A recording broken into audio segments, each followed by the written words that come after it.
The right news ಕನ್ನಡಕ್ಕೆ ಸ್ವಾಗತ. ನಾನು Aslam Sheikh. The right news ಕನ್ನಡಕ್ಕೆ ಸ್ವಾಗತ. ನಾನು ಪರ್ವೀನ್. ದಾವಣಗೆರೆ ದಕ್ಷಿಣ ಉಪಚುನಾವಣೆ ಸಾಮಾನ್ಯ ಚುನಾವಣೆ ಅಲ್ಲ, ಇದು ಜನರ ತೀರ್ಪಿನ ಪರೀಕ್ಷೆ.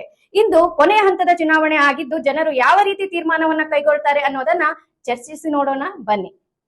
ಸರ್, ದಾವಣಗೆರೆ ಬೈ ಎಲೆಕ್ಷನ್ ಏನಾಗಬಹುದು? ದಾವಣಗೆರೆ ಬೈ ಎಲೆಕ್ಷನ್ ಏನಾಗ್ಬೋದು ಅಂದ್ರೆ, ಇಂದಿನ ಈ ಒಂದು ಚುನಾವಣೆ ಏನು ನಡೆದಿದೆ ಮತ್ತೆ ಇಲ್ಲಿಯವರೆಗೂ ನಾವೇನು ಗ್ರೌಂಡ್ ರಿಪೋರ್ಟ್ ಅನ್ನ ಮಾಡಿದೀವಿ, ಅದ್ರ ಪ್ರಕಾರ ಆಲ್ಮೋಸ್ಟ್ ನನಗನ್ಸುತ್ತೆ ಕಾಂಗ್ರೆಸ್ ಗೆಲ್ಬಹುದು ಅಂತ. ಈ ಬಾರಿ ಕಾಂಗ್ರೆಸ್ಗೆ ಬಂಡಾಯದ ಬಿಸಿ ತಟ್ಟಬಹುದಾ?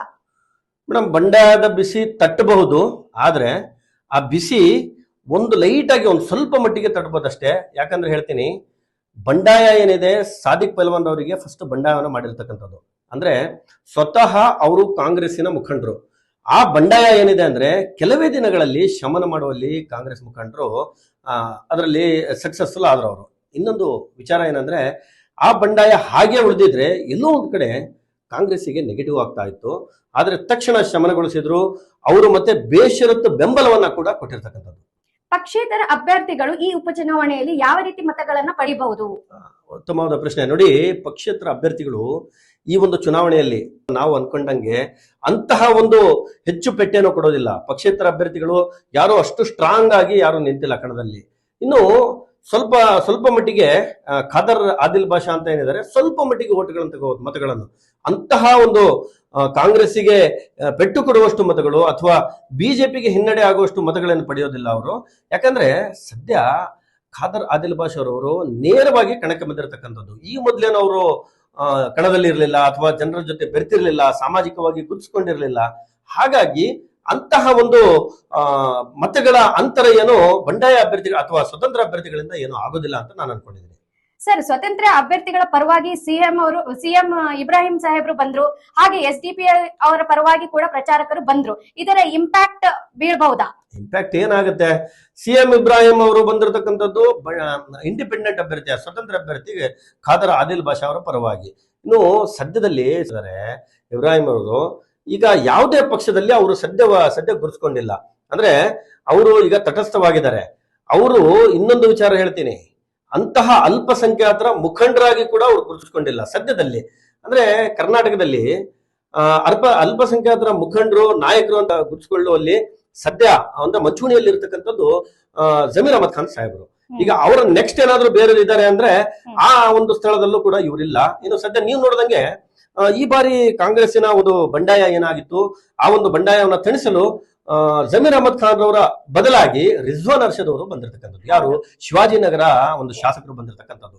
ಹಾಗಾಗಿ ಸಿಎಂ ಇಬ್ರಾಹಿಂ ಅವರ ಒಂದು ಏನಿದೆ ಆ ಒಂದು ಮತಗಳ ಅಂತರ ಅಥವಾ ಅವರಿಂದ ಏನಾದ್ರು ಚೇಂಜಸ್ ಆಗುತ್ತೆ ಅಂತ ತಿಳ್ಕೊಳ್ಳೋದು ತಪ್ಪಂತ ನನಗನ್ಸುತ್ತೆ. ಸರ್, ಕಾಂಗ್ರೆಸ್ಸಿನ ಘಟಾನುಘಟಿ ನಾಯಕರು ಕೂಡ ಬಂದಿದ್ರು. ಕಾಂಗ್ರೆಸ್ಸಿನ ಘಟಾನುಘಟಿ ನಾಯಕರು ಬಂದಿರತಕ್ಕಂಥದ್ದು ಎಲ್ಲಿ ಫೀಲ್ಡಿಗೆ? ಯಾಕಂದ್ರೆ ಎಲ್ಲೋ ಒಂದು ಕಡೆ ಈ ಮೊದಲು ಚುನಾವಣೆ ನಡೆದಿತ್ತು ದಾವಣಗೆರೆಯಲ್ಲಿ. ಶಾಮನೂರು ಶಿವಶಂಕರಪ್ಪನವರು ಇರ್ತಕ್ಕಂಥ ಸಂದರ್ಭದಲ್ಲಿ ಅವರ ಚುನಾವಣೆಗಳಲ್ಲಿ ಇಂತಹ ಒಂದು ಬಂಡಾಯ ಆಗಿರ್ಲಿ ಅಥವಾ ಇಂತಹ ಒಂದು ಬಿಜೆಪಿ ಪಕ್ಷದಿಂದ ವಿರೋಧ ಪಕ್ಷದಿಂದ ಅಂತಹ ವಿರೋಧವಾಗ್ಲಿ ವ್ಯಕ್ತವಾಗಿರಲಿಲ್ಲ. ಯಾಕಂದ್ರೆ 65,000 ಮುಸ್ಲಿಮರ ಮತಗಳು ತಟಸ್ಥವಾಗಿ ಅಂದ್ರೆ ಸ್ಟೇಬಲ್ ಆಗಿ ಎನಿ ಟೈಮ್ ಅದು ಮುಸ್ಲಿಮರ ಮತಗಳು ಕಾಂಗ್ರೆಸ್ಸಿಗೆ ಅನ್ನೋ ತರ ಇತ್ತು. ಈ ಬಾರಿ ಏನಾಯ್ತು, ಶಾಮನೂರು ಶಿವಶಂಕರಪ್ಪನವರ ನಿಧನದ ನಂತರ ಕಾಂಗ್ರೆಸ್ ನಲ್ಲಿ ಎಲ್ಲೋ ಒಂದ್ ಕಡೆ ಮುಸ್ಲಿಮರಲ್ಲಿ ಒಂದು ಕೂಗು ಬಂದಿರತಕ್ಕಂಥದ್ದು. ಏನಪ್ಪಾ ಅಂದ್ರೆ, ನಮಗೆ ಮುಸ್ಲಿಂ ಅಭ್ಯರ್ಥಿಗೆ ಒಂದು ಬಿ ಫಾರಂ ಅನ್ನ ಕೊಡಬೇಕು ಅನ್ನೋ ನಿಟ್ಟಿನಲ್ಲಿ ಒಂದು ಕೂಗು ಎದ್ದಿತ್ತು. ಅದು ಆದ್ರೆ ಅದನ್ನ ಶಮನಗೊಳಿಸುವಲ್ಲಿ ಕಾಂಗ್ರೆಸ್ ಮುಖಂಡರು, ಸಿಎಂ ಸಿದ್ದರಾಮಯ್ಯನವರು, DK ಸಾಹೇಬರು ಎಲ್ಲ ಅದರಲ್ಲಿ ಸಫಲರಾಗಿದ್ದಾರೆ ಅಂತ ನನಗನ್ನಿಸ್ತಾ ಇದೆ.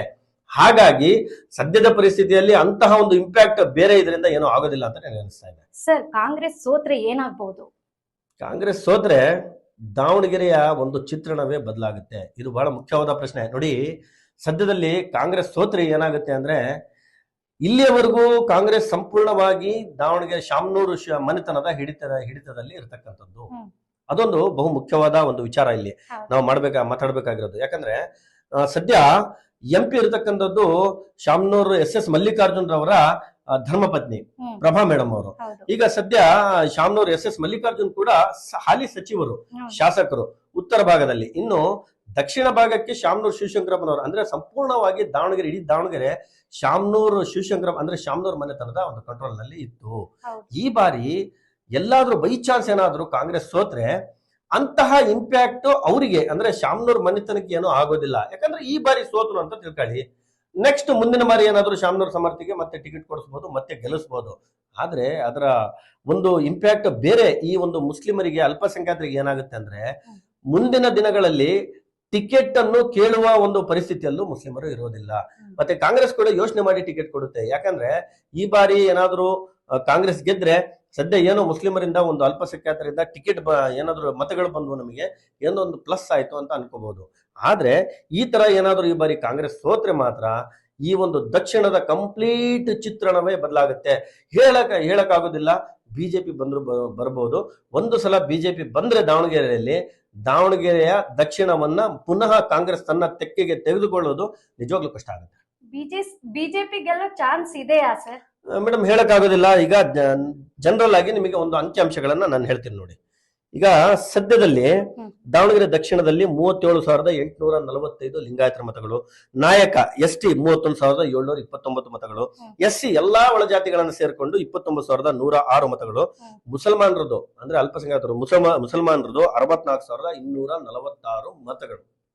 ಅದರಲ್ಲಿ ಇಷ್ಟು ಒಂದು ಮತಗಳಲ್ಲಿ ಅಲ್ಪಸಂಖ್ಯಾತರ ಮತಗಳು ಏನಾದ್ರೂ ಈಗೇನೋ ಅಲ್ಲಿ ಟ್ರೆಂಡ್ ನಮಗೆ ನಾವು ನೋಡ್ತಾ ಇದೀವಿ, ಅಲ್ಲೇ ಟ್ರೆಂಡ್ ಕಾಣ್ತಾ ಇದೆ. ಆ ಟ್ರೆಂಡಿನ ಪ್ರಕಾರ ಏನಾದ್ರು ಮತಗಳು ವಿಭಜನೆ ಆದ್ರೆ, ಡಿವೈಡ್ ಆದ್ರೆ, ಬೇರೆ ಕಡೆ ಏನಾದ್ರು ಮತಗಳು ಡಿವೈಡ್ ಆಗಿ SDPIಗೋ ಅಥವಾ ಸ್ವತಂತ್ರ ಅಭ್ಯರ್ಥಿಗಳಿಗೋ ಏನಾದ್ರು ಹೋದ್ರೆ ಸ್ವಲ್ಪ ಏನಾದ್ರು ಅಂತರದಲ್ಲಿ ಬಿಜೆಪಿ ಏನಾದ್ರು ಗೆಲ್ಲೋ ಸಾಧ್ಯತೆಗಳು ಅಲ್ಲಗೆಳೆಯುವಂತಿಲ್ಲ. ಯಾಕಂದ್ರೆ ಅದರಲ್ಲಿ ದಾಸಕರಿಬ್ಬರಿಗೆ ಸ್ವಲ್ಪ ST ಮತಗಳು ಕೂಡ ಅವರಿಗೆ ಬೀಳುವಂತದ್ದು. ಒಂದು ಅಲ್ಪಸಂಖ್ಯಾತರಲ್ಲಿ ಏನೋ ಪಣ ತೊಟ್ಟಿದಾರಲ್ಲ, ನಾವು ಕಾಂಗ್ರೆಸ್ಸಿಗೆ ಸೋಲಿಸಲೇಬೇಕು, ನಾವು ಕಾಂಗ್ರೆಸ್ಸಿಗೆ ಯಾವ ಕಾರಣಕ್ಕೆ ನಾವು ಬಿಡೋದಿಲ್ಲ, ನಮಗೆ ಟಿಕೆಟ್ ಸಿಕ್ಕಿಲ್ಲ, ಆ ಒಂದು ಅಂತಹ ಒಂದು ಸಿಟ್ಟಿನಲ್ಲಿ ಬೈ ಚಾನ್ಸ್ ಏನಾದ್ರು ನೋಡಿ. ಇನ್ನೂ ಒಂದು ಮಾತು ನಿಮಗೆ ಕ್ಲಿಯರ್ ಮಾಡ್ತೀನಿ. ಕಾಂಗ್ರೆಸ್ ನಲ್ಲಿ ಯಾವ ಕಾರಣಕ್ಕೆ ಮುಸ್ಲಿಮರು ಅಲ್ಪಸಂಖ್ಯಾತರು ಬಿಜೆಪಿಗೆ ಮತವನ್ನ ಕೊಡೋದಿಲ್ಲ, ಇದು ಕನ್ಫರ್ಮ್ ನೆನ್ಪಿಟ್ಕೊಳ್ಳಿ ನೀವು. ಆದ್ರೆ ಏನಾದ್ರೂ ಆ ಒಂದು ಸಿಟ್ಟಿನಲ್ಲಿ ನಮಗೆ ಸಿಗ್ಲಿಲ್ಲ ಅಂತ ಅನ್ನುವಂತ ನಿಟ್ಟಿನಲ್ಲಿ SDP ಅವರು ಬಹಳಷ್ಟು ಕೆಲಸ ಅಭಿನಯಿತು ಕಭಿನಯಿ ಅನ್ನುವಂತ ಸ್ಲೋಗನ್ಗಳು ಹೇಳಿರ್ತಕ್ಕಂಥದ್ದು, ಮತ್ತೆ ಸಾಕಷ್ಟು ಪ್ರಚಾರವನ್ನ ಮಾಡಿರ್ತಕ್ಕಂಥದ್ದು. ಈ ಬಾರಿ ನೀವೇನಾದ್ರೂ ಮತ್ತೆ ಕಾಂಗ್ರೆಸ್ ಗೆಲ್ಸ್ಬಿಟ್ರೆ ನಮಗೆ 50 ವರ್ಷ ಟಿಕೆಟ್ ಸಿಗೋದಿಲ್ಲ, 60 ವರ್ಷ ಟಿಕೆಟ್ ಸಿಗೋದಿಲ್ಲ ಅನ್ನುವಂತ ಮಾತನ್ನ ಹೇಳಿರ್ತಕ್ಕಂಥದ್ದು. ಅದನ್ನೇನಾದ್ರೂ ಜನ ಫಾಲೋ ಮಾಡಿದ್ರೆ, ಏನಾದ್ರೂ ಫಾಲೋ ಮಾಡಿ ಸ್ವಲ್ಪ ಏನಾದ್ರೂ ಮತಗಳು ಬಿಜೆಪಿಗೆ ಏನಾದ್ರೂ ಹೋದ್ರೆ, ನಾನು ಸ್ವಲ್ಪ ಅಚಾನಕ್ ಆಗಿ ಹೇಳ್ತೇನೆ, ಬೈ ಚಾನ್ಸ್ ಹೋದ್ರೆ ಬಿಜೆಪಿ ಗೆಲ್ಲೋ ಚಾನ್ಸಸ್ 50% ಅಲ್ಲ, ನನಗನ್ಸ್ದಾಗ ಒಂದು 30 to 40% ಚಾನ್ಸಸ್ ಇದೆ ಅಷ್ಟೇ.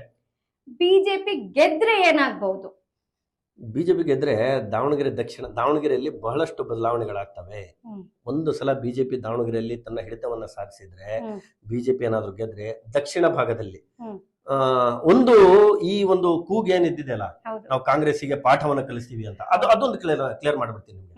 ಈಗ ಅಲ್ಪಸಂಖ್ಯಾತರಲ್ಲಿ ಒಂದು ಮಾತು ಬರ್ತಾ ಇದೆ, ನಾವು ಕಾಂಗ್ರೆಸ್ಸಿಗೆ ಪಾಠವನ್ನ ಕಲಿಸ್ತೀವಿ. ಕಾಂಗ್ರೆಸ್ ಒಂದು ನ್ಯಾಷನಲ್ ರಾಷ್ಟ್ರೀಯ ಪಕ್ಷ. ಅದು ಈಗ ಸದ್ಯ ಇದರಲ್ಲಿ ಈ ಒಂದು ಕ್ಷೇತ್ರ ಹೋದ್ರು ಅದಕ್ಕೇನು ಪರವಾಗಿಲ್ಲ, ಏನಂದ್ರೆ ಅಂತ ಡಿಫರೆನ್ಸ್ ಏನು ಬೀಳೋದಿಲ್ಲ ಮೇಡಮ್. ಸದ್ಯ ಸರ್ಕಾರ ರಚನೆಯನ್ನ ಮಾಡಿದ್ದಾರೆ, ಅದರಲ್ಲಿ 10 ಶಾಸಕರು ಹೋದ್ರು ಅವ್ರಿಗೆ ಏನು ಡಿಫರೆನ್ಸ್ ಆಗೋದಿಲ್ಲ. ಆದ್ರೆ ದಾವಣಗೆರೆ ದಕ್ಷಿಣ ಕ್ಷೇತ್ರದ ಜನರಿಗೆ ಈ ಒಂದು ಇಂಪ್ಯಾಕ್ಟ್ ಏನಿದೆ. ಈಗ ಸದ್ಯ ದಾಸ್ ಕರಿಯಪ್ಪನವರು ಏನಾದ್ರು ಇಲ್ಲ ನಾನು ಎಲ್ಲರ ಜೊತೆ ಚೆನ್ನಾಗಿದ್ದೇನೆ, ಮೊನ್ನೆ ನಾನೊಂದು ವಿಡಿಯೋ ನೋಡಿದೆ. ದಾಸ್ ಕರಿಯಪ್ಪನವರು ಒಂದು ಮುಸ್ಲಿಂ ಧರ್ಮ ಗುರುಗಳಿಗೆ ಕರೆಸ್ಬಿಟ್ಟು ಅವರಿಂದ ಆಶೀರ್ವಾದವನ್ನ ತಗೊಳ್ತಾರೆ. ಹೌದಾ? ಆ ಒಂದು ನಿಟ್ಟಿನಲ್ಲಿ ನೋಡಿದ್ರೆ ಅವ್ರೇನಾದ್ರೂ ಏನೋ ಆತರ ಏನೋ ಮಾಡೋದಿಲ್ಲ ಅಂತ ನನಗೆ ಅನಿಸ್ತಾ ಇದೆ, ಗೆದ್ರು ಕೂಡ. ಆದ್ರೆ ಕೆಲವು ಎಲ್ಲಾ ಧರ್ಮದಲ್ಲಿ ಇರೋ ಹಂಗೆ ಕೆಲವರು ಕೂಡ ಬಿಜೆಪಿಯಲ್ಲೂ ಇರ್ತಕ್ಕಂಥದ್ದು. ಈಗ ಈ ಬಾರಿ ಇನ್ನೊಂದು ಪ್ಲಸ್ ಹೇಳ್ತೀನಿ ಕೇಳಿ, ದಾವಣಗೆರೆಯಲ್ಲಿ ಬಿಜೆಪಿ ಪರವಾಗಿ ಸಿಟಿ ರವಿಯವರು ಕೂಡ ಬಂದ್ರು, ಹಾಗೆ ಬಹಳಷ್ಟು ಬೇರೆ ಮುಖಂಡರು ಬಂದ್ರು ಬಿಜೆಪಿ ಕಡೆಯಿಂದ. ಯಾರು ಕೂಡ ಒಂದೇ ಒಂದು ಅಲ್ಪಸಂಖ್ಯಾತರ ವಿರುದ್ಧವಾಗಿ ಹೇಳಿಕೆಯನ್ನ ಕೊಟ್ಟಿಲ್ಲ. ಇದು ಪ್ಲಸ್ ನೋಡಿ.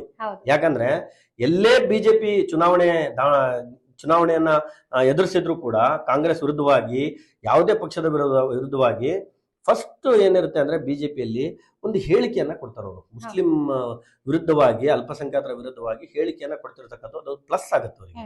ಆದ್ರೆ ಇಲ್ಲಿ ಒಂದು ಬಿಜೆಪಿ ಸೇಫ್ ಗೇಮ್ ಅನ್ನ ಆಡ್ತಾ ಇದೆ. ಏನ್ ಸೇಫ್ ಗೇಮ್ ಅಪ್ಪ ಅಂದ್ರೆ, ಅವ್ರಿಗೆ ಗೊತ್ತಿದೆ 65,000 ಮುಸ್ಲಿಂ ಮತಗಳಲ್ಲಿ ಏನಾದ್ರೂ ಈ ಬಾರಿ ಸ್ವಲ್ಪ ಕಾಂಗ್ರೆಸ್ಸಿನ ಮೇಲೆ ಇರ್ತಕ್ಕಂಥ ಮುನಿಸು ಅದು ನಮಗೆ ಪ್ಲಸ್ ಆಗಿ ನಮಗೇನಾದ್ರೂ ಅದರಲ್ಲಿ ಒಂದು 15,000 20,000 ಮತಗಳು ಬಂದ್ರೆ ನಮಗೆ ಪ್ಲಸ್ ಆಗುತ್ತಲ್ಲ ಅನ್ನೋ ಒಂದು ಪಾಸಿಟಿವ್ ಥಿಂಕಿಂಗ್ ನಲ್ಲಿ ಸ್ವಲ್ಪ ಸೇಫ್ ಗೇಮ್ ಆಡ್ತಾ ಇದೆ ಬಿಜೆಪಿ ಅಂತ ನನಗೆ ಅನಿಸ್ತಾ ಇದೆ.